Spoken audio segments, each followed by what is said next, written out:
Ngirim belum ya? Saya cek dulu. Baru saya kirim, Pak.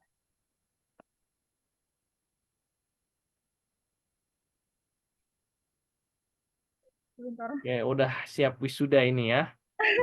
Ini Pak, kemarin soalnya habis les sama Oh, anak-anak, jadi mereka pada pengen pakai filter gitu. oh gitu Oh ya. Pak, Oke, siap. Dibuka dulu ya. Mhm. Mana ya? Ini nggak kemarin udah tugas. Hmm.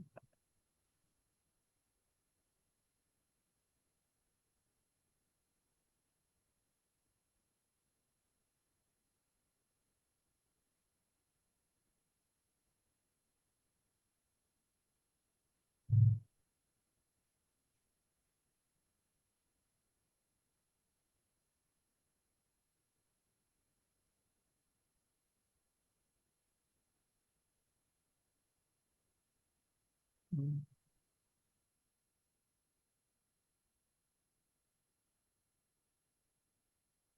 Yang pertama.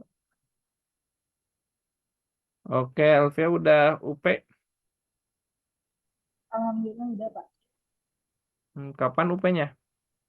Bulan September lalu. Bulan September ya. Berarti sekarang udah ada SK. Udah.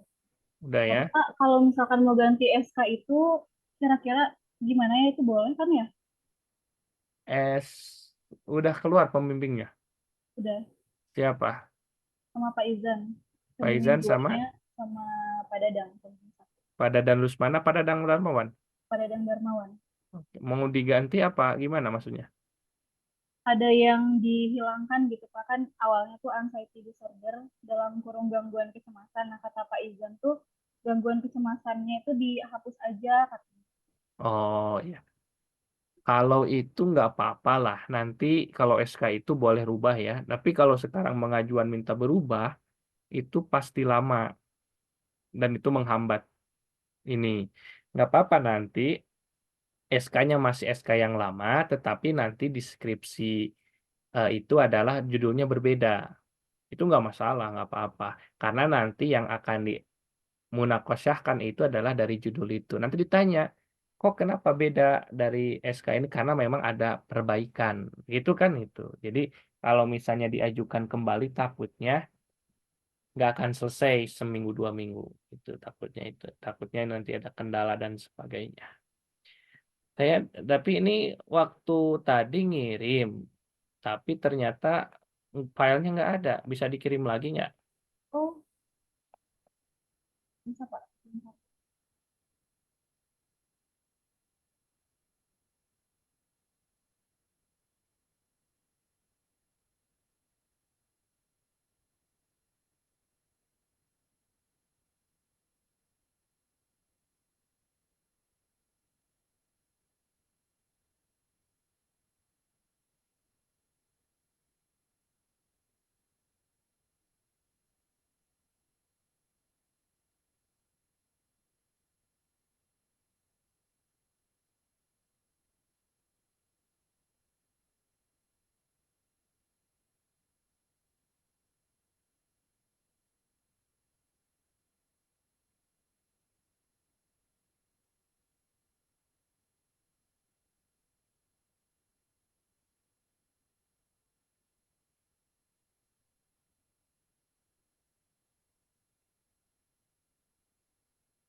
Udah muncul belum Pak? Sudah terkirim?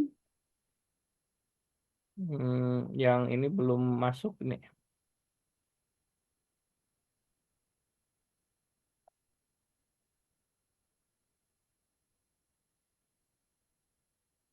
Eh,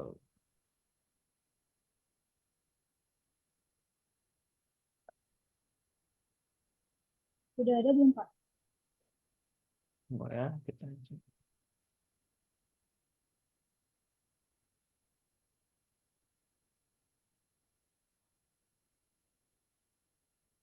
Oh ya, udah. Oke, dan ya.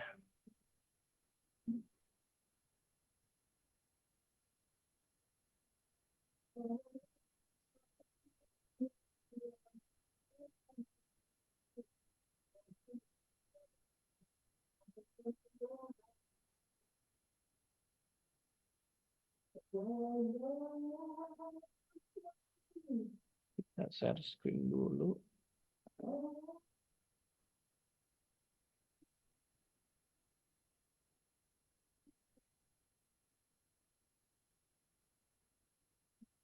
Oke.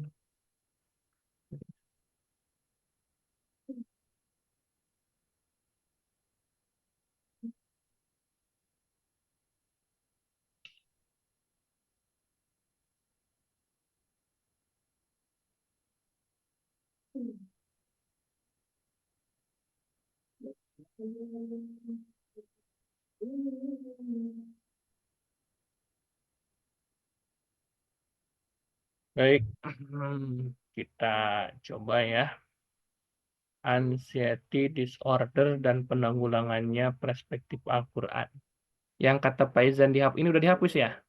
Iya, Pak. Oke. Ini maksudnya apa? Kalau kalau anxiety itu gangguan kecemasan gitu, Pak. Gangguan Gangguan kecemasan. kecemasan. Oke. Kita coba lihat. Ini kecemasan di kalangan remaja hingga dewasa. Satunya berangkat dari mahasiswa UGM, bunuh diri. Oke, ini ya, bunuh diri.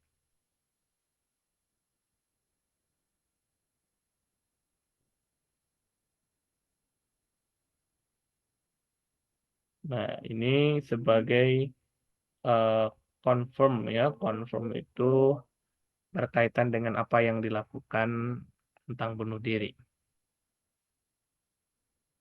Di latar belakang ada ayat yang menjelaskan ini nggak?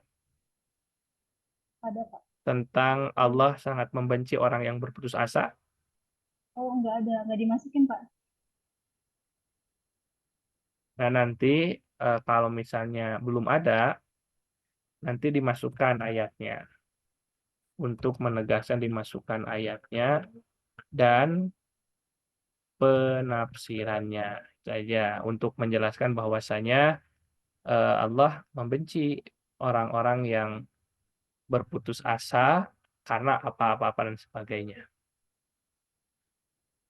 Nah, berkaitan dengan unsur anxiety ini ada kata khauf, ada 4 ya, tuh 2, 3, 4. Lalu bagaimana konsep Al-Quran menanggulanginya? Oke,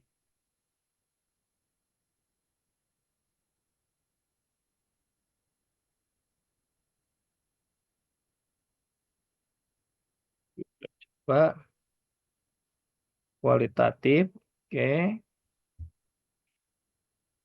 fenomena, lalu deskriptif, oke, sumber penelitian, oke, primernya, sekunder, library research, ya, oke. Ini menggunakan langkah tafsir maudhu'i. Pemahaman hubungan, penyusunan kerangka, melengkapi pemeriksaan secara menyeluruh. Oke ya, jadi yang Alfia itu fokusnya tafsir maudhu'i ya. Jadi full, tidak ada tambahan. Jadi full menggunakan tafsir maudhu'i. Nah, jadi untuk bab 1 tidak ada catatan yang perlu diperhatikan itulah penguatan di latar belakang. Masalah tentang gap itu perbedaan antara yang pertama itu adalah orang Muslim yang melakukan bunuh diri, katakanlah mahasiswa itu Muslim lah, atau ada beberapa contoh lain yang ternyata bunuh diri dengan kecemasan yang terjadi, padahal Al-Quran melarang itu, kan ada gap ya, sehingga apa yang harus dilakukan? Nah, maka dipilihlah ini kan khauf dan sebagainya sehingga untuk mengungkapkan konsep Al-Qur'an itu untuk menanggulanginya. Nah, kita lihat di landasan teorinya. Nah, oke, anxiety disorder itu perspektif psikologi. gangguan kecemasan, perspektif Islam, macam-macamnya, tanda-tanda, faktor. Oke, Al-Quran sebagai media syifa, mufasir menurut ilmuwan. Oke, tafsir tematik, kelebihan dan kekurangan, langkah-langkah. Oke, ini cukuplah untuk apa namanya landasan teori. Lalu yang ketiga metode penelitian. Jenis ini hanya pengungkapkan. Nah, sekarang kita masuk ke bab 4 ya, anxiety disorder, gangguan kecemasan dan penanggulangan dalam Al-Qur'an. Nah, karena ada dua kalau kita lihat di rumusan masalah. Nah, ini ya, tentang unsur dan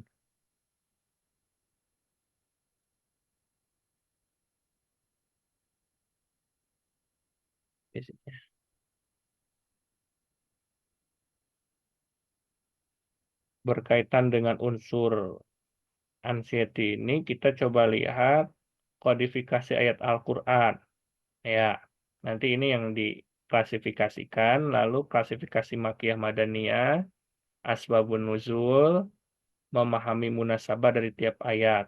Oke, ini untuk menemukan keterkaitan ini. Oke ya. Lalu interpretasi ayat. Nah, untuk penafsiran ini dari 4, karena ini sudah diklasifikasikan. 1, 2, 3, 4. Nah, sebenarnya ini sudah cukup. Sudah menjawab berkaitan dengan unsur ini nomor 1.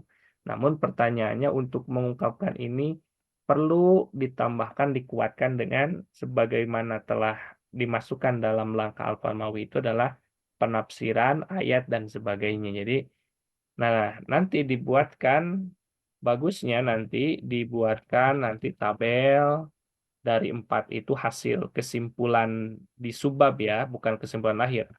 Kesimpulan subbab B itu bisa dibuat tabel tentang maksud dari 4 kata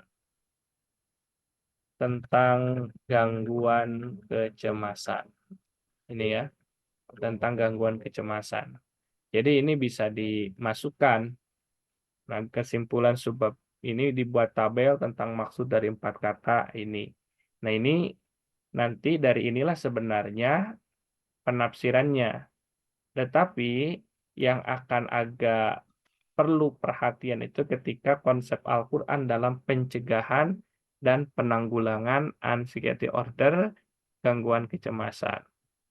Al-Quran dengan tawakal, dengan sabar. Nah, tawakal dan sabar ini, nah hasil ini, tawakal lalu sabar, itu tidak lepas dari eh, konteks apa ya, bukan konteks ya, ayat-ayat yang berkaitan dengan kata khauf. Misalnya kata khauf dalam Al-Qur'an itu ada berapa misalnya kan ada berapa. Nah, nanti yang poin-poin itulah yang nanti akan jadi dasar akan jadi dasar bagaimana cara penanggulangan ketakutan. Salah satunya tawakal, karena ada ayat berkaitan dengan ini. Jadi memiliki keterkaitan. Misalnya kesempitan jiwa ketika dalam penafsirannya, nah ini kita mengaitkannya juga pada ayat-ayat yang memang menunjukkan adanya sabar. Lalu kegelisahan tentang sholat berarti ini coba cek apa berkaitan dengan ayatnya. Dengan ayat. Kesedihan dengan ketakwaan dan ikhlas. Ini sama sih sebenarnya dengan proses penafsiran sih.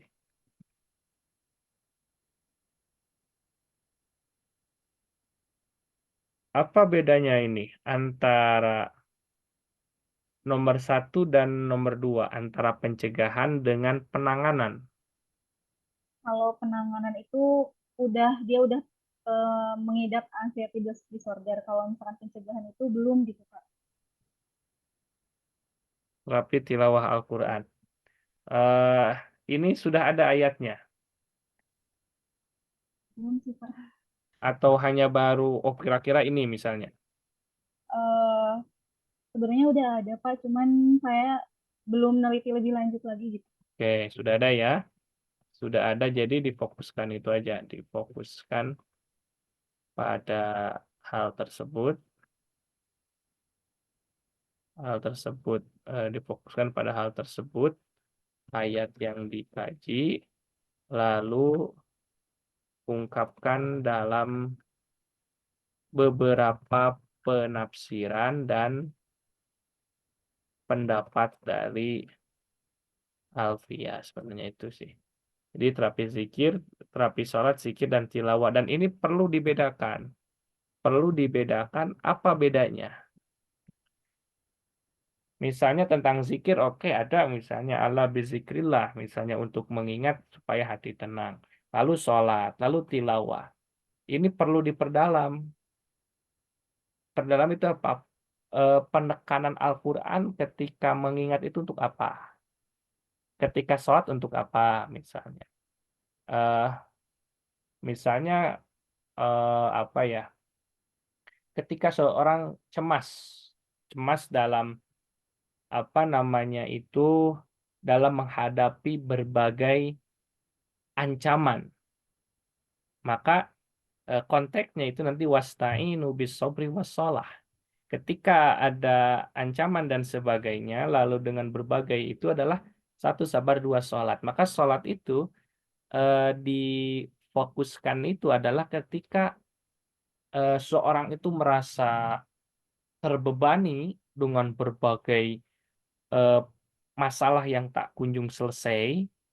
Nah, tak kunjung selesai itu maka penolongnya adalah dengan sholat. Ketika zikir, misalnya pada ayat ala bizikrillah itu berkaitan tatmainul qulub itu untuk menenangkan hati itu nanti lihat konteks ayatnya. Karena penekanannya itu adalah berzikir itu ketika salah satunya adalah bimbang. Lalu banyak pikiran. Jadi kalau tadi yang sholat itu karena ini solusinya gimana, ini gimana kita. Tapi kalau itu zikir itu adalah ketika bimbang, banyak istilahnya kalau bahasa kita itu pikiran negatif lah. Ini, ini kalau ini besok gimana, ini sebagainya. Nah maka ketika itu tuh, hey kan gitulah kalau bahasa kita itu udah, yang itu udah ada yang ngatur. Fokus aja untuk hari ini Anda tenangan gitulah istilahnya. Nah Kak, dari tiga aspek ini perlu ditekankan supaya nanti penanganannya itu ada titik tertentu pada apa yang hendak ditunjukkan. Walaupun semuanya sama untuk menghilangkan gangguan kecemasan, namun ini perlu cari munasabah ya, munasabahnya untuk menunjukkan keterkaitan atau perbedaan penekanan pada tiga sub tersebut.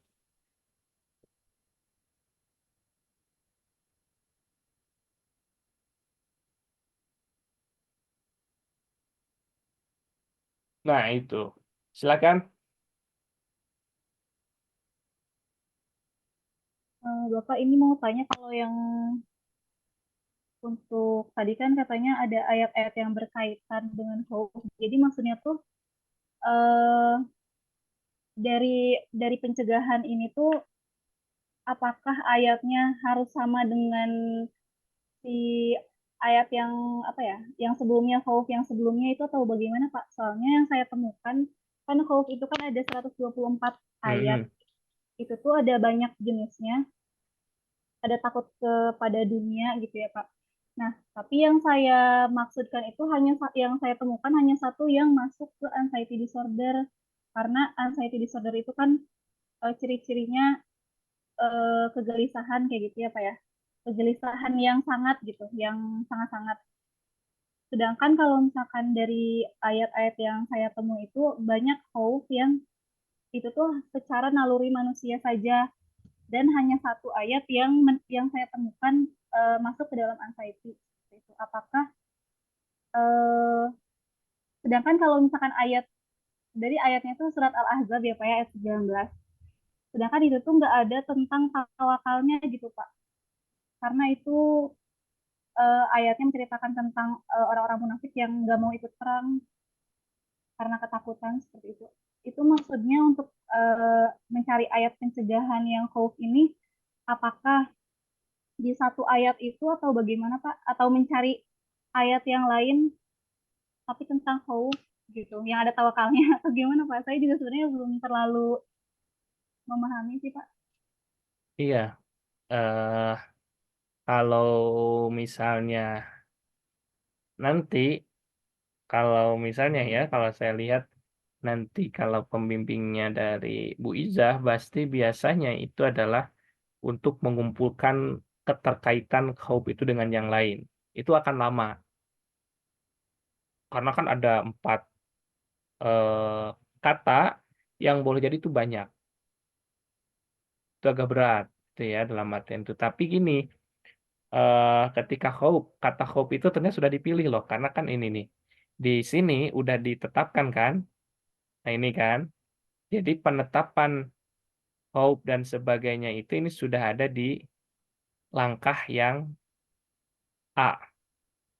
Nah kan, asbabun nuzul, lalu memahami munasabahnya, lalu ternyata tadi kata kata Alfia itu bahwasanya hanya ada satu kata khauf yang berkaitan dengan emosi, itu kan? Nah, hanya satu. Nah, untuk mengaitkan apa namanya keterkaitannya itu adalah perlu diperhatikan munasabahnya. Jadi penting munasabah atau konteks ayat tersebut takut kenapa. Nah, jadi takutnya kenapa munasabahnya. Tapi tidak ada solusi nih ternyata. Nah, baru mengaitkannya dengan ayat yang terdapat khauf, misalnya terdapat khauf dengan solusi yang ditawarkan, dengan solusi yang ditawarkan seperti tawakal. Jadi mau tidak mau kita harus coba mendekatkan penelitian itu berdasarkan data. Oh, dari surat ayat tertentu itu tidak ada kata tawakalnya misalnya. Tetapi pada ayat lain yang memang menggunakan kata khauf ada tawakalnya. Nah, itulah yang menjadi penguat. Itu supaya apa? Kita tidak semata-mata ketika khauf harus tawakal. Mana dasarnya? Apakah hanya sebatas pendapat? Enggak, kita berdasarkan ayat Al-Quran, tetapi pada ayat yang lain yang menunjukkan bahwasanya ketika khauf itu salah satunya adalah tawakal. Itu sih sebenarnya itu. Supaya berelasi. Itu. Oh, iya, Pak. Terima kasih Pak. Terus ini juga Pak kan kemarin sempat bimbingan juga sama Bu Iza, meskipun beliau bukan pembimbing saya, tapi beliau kan pengampu mata kuliah literasi Al-Quran. Nah, beliau itu menyarankan untuk di jadi dikumpulkan ayatnya. Nah, itu saya udah nemuin 124 ayat dan udah saya petakan isi kandungannya. Itu kira-kira Pak ditaruhnya di bab 2 pas bagian menurut literatur tafsir atau bagian bab 4 yang kodifikasi itu. Menurut saya nanti masuknya di kodifikasi aja lah. Masukin di kodifikasi. Untuk menunjukkan data. Hmm. Dan itu bagus kalau sudah ada pemetaan itu kan. Jadi tinggal enak nanti penetapan bahwasanya cara mencegah itu boleh jadi tidak hanya sebatas tawakal, ada lagi misalnya. Nah, dari kata tersebut.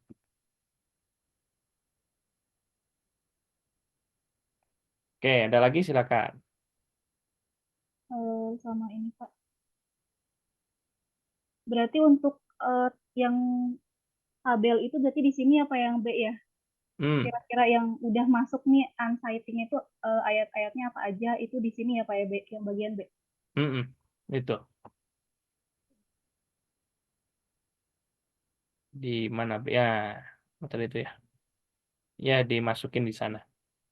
Terus kalau misalkan ini Pak klasifikasi Makkiyah Madaniyah ini apakah semua ayat yang saya temukan tadi atau bagaimana?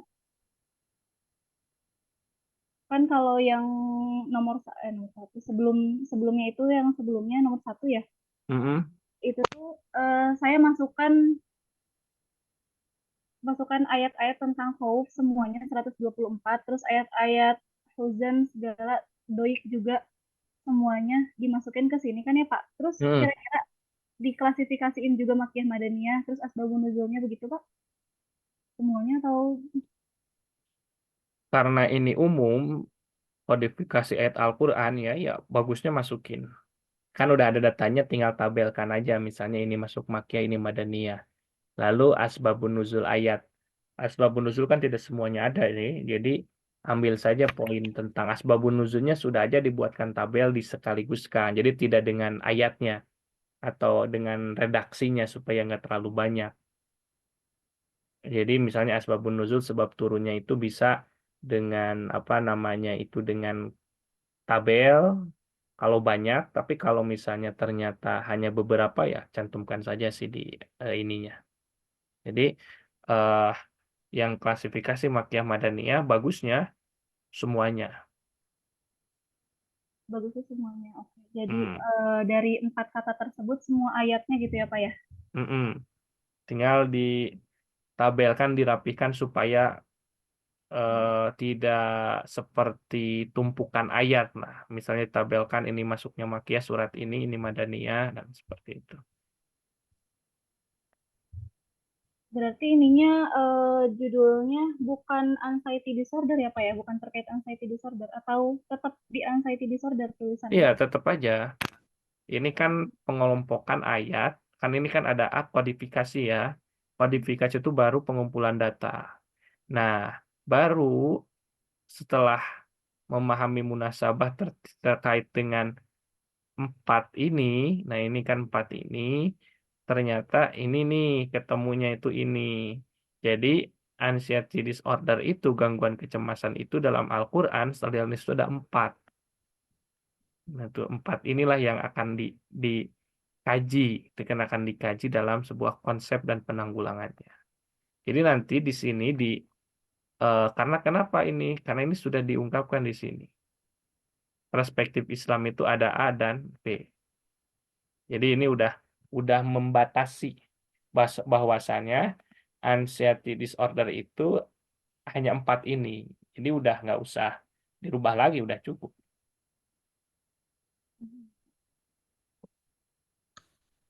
Baik Pak, Oke ya, itu Pak. Ya. oke.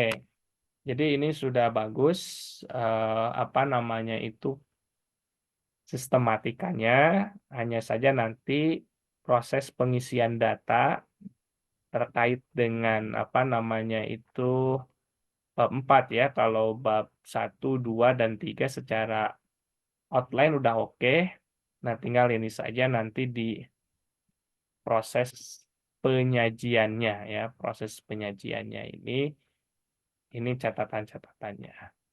Oke, nanti Bapak tanya lagi di akhir Februari bagaimana progresnya.